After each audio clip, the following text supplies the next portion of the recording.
და 20%-მდე მცირდება საშემოსავლო გადასახადი პირველი იანვრიდან ფიქრობთ გარკვეული შეღავათი ახლა ვისარგებლობთ იმით რომ უმცირესობაში ვნახეთ გენდერულ და ჩვენი დროის როლოსაც კინაღამ ვისარგებლეთ ბატონო დავით ცენტრალიზება ის ჩვენ ავშენდით და ვერ გაგვიგია დაახლოებით ეგეთი რომ ძალიან კარგად წავიდა საკითხად და ძალიან ბევრი დამიგროვა რა ვიცი რა მოახერხეთ მოკლედ თუ ერთი რამე და ეს კითხვა ძალიან ისეთი ბატონო ჯიორაცხა ზუსტად ძალიან საყურადღებო მონათქვამი იყო რომ აი რუსეთმა ვერ აიტანა რომ ჩვენ დემოკრატიული ღირებულებების მქონე ქვეყანა ვითარდებოდა წარმატებით ამ რეგიონში კი რა თქმა უნდა რუსეთს საქართველოს მიმართ აქვს პრეტენზიები მაგრამ ეს პრეტენზიები რუსეთს ეკნება ყოველთვის ჩვენ დემოკრატების ღირებით არ ვიქნებით მას უნდა ეს არის გეოპოლიტიკური გავლენის სფერო ისი კიდე დემოკრატიული იყავი კიდე არ იყავი და აქ პრობლემა სწორედ იმაში ჩვენი პრობლემა არავის არის დემოკრატია ამ ქვეყანაში არ არის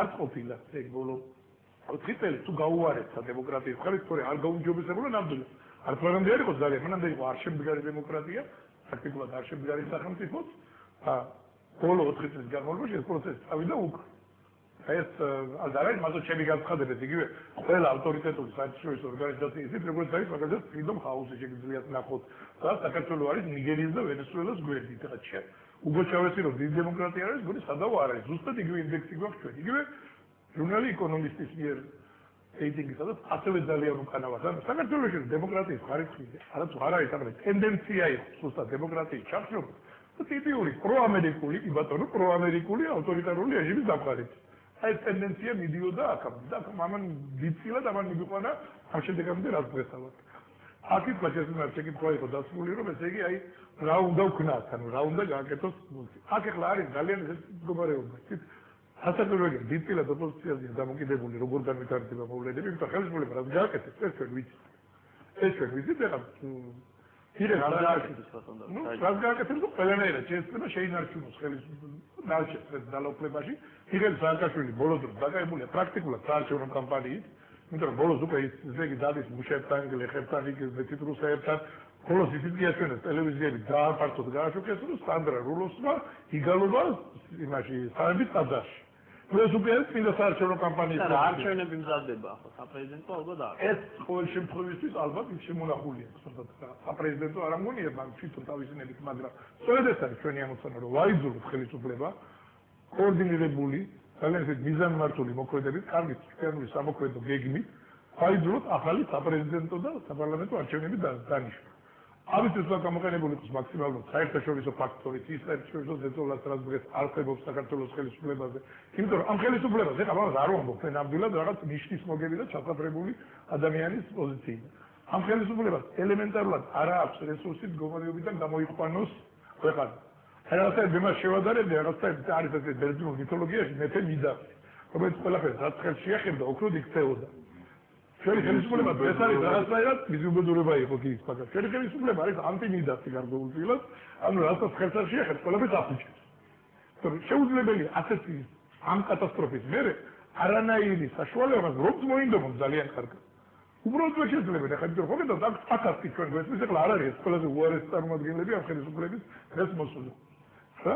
აკეთებს გვესმის რომ ჩვენ ესე იგი წარმატებას მივახციეთ, ჩვენ ამას ვაკეთებთ, ჩვენ იმას ვაკეთებთ აი არაკომპეტენტურობაზე საერთოდ ლაპარაკი არ არის, ერთი ორი შეცდომა ყოლდა ძირითადად ყველაფერი კარგად იყო. სულ ეს მესიჯიბოდი.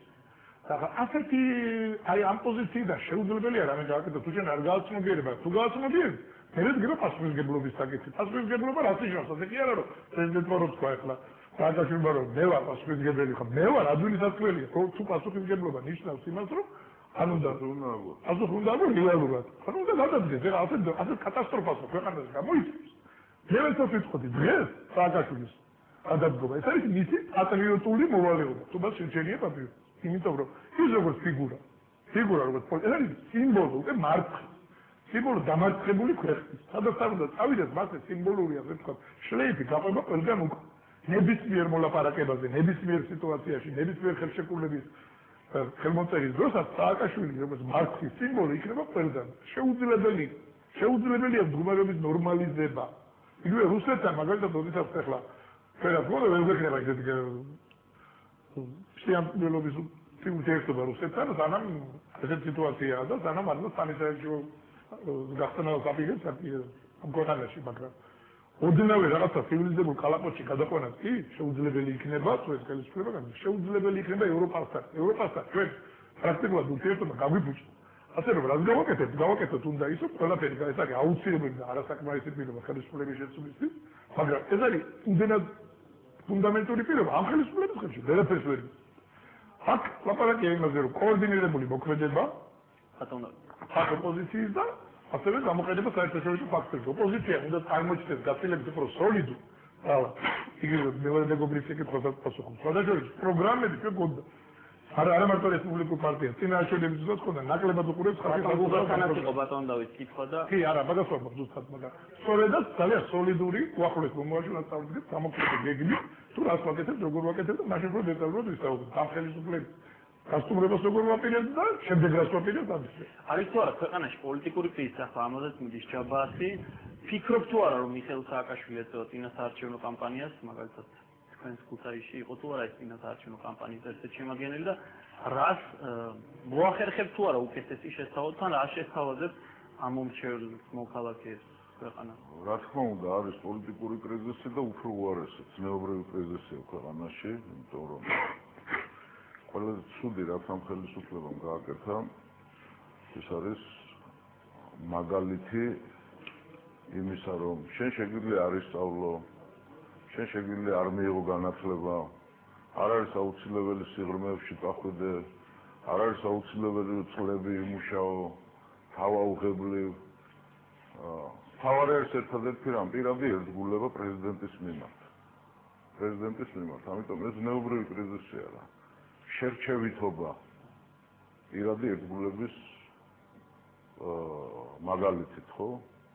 ახლა მე რა თავაზობ ჩემო ძვირფასო ბატონო ერთადერთი მე შემიძლია თქვა, იმიტომ რომ დავითმა თქვა ახლა აქ რომ პროგრამებიც იწერებოდა, ოპოზიციასაც ჰქონდა პროგრამა, ოპოზიციურ პარტიებსაც ჰქონდა, მაგრამ სამწუხაროდ საქართველოს პროგრამებს არ კითხულობდა. საქართველოში პერსონიფიცირებული არის პოლიტიკა. ადამიანები არჩევენ თავის რჩეულს ამ პარტიას გარეგნობის მიხედვით, ქცევის მიხედვით, სიმაღლის მიხედვით, ის მაღალია, ის დაბალია, ის ცუქანია, ის მელოდია.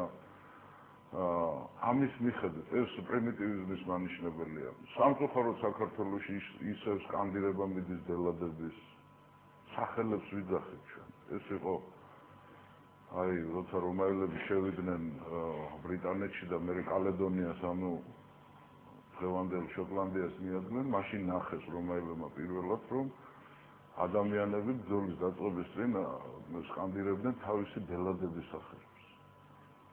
სამწუხაროა ეს ჩვენ ვერ წავედით წინ, აი ისე გაუმარ ჯოს, ისე გაუმარ ჯოს, წადი, გადადექი, ამ დროს ის არ გადადგება.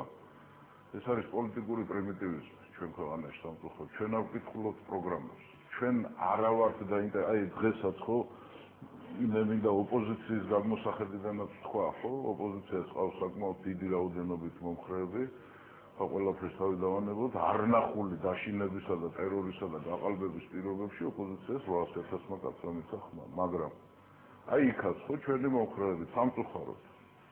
აი გვეკითხებიან რომ აი როდის დაამხობთ მიშას, როდის გაუშვებთ მისას.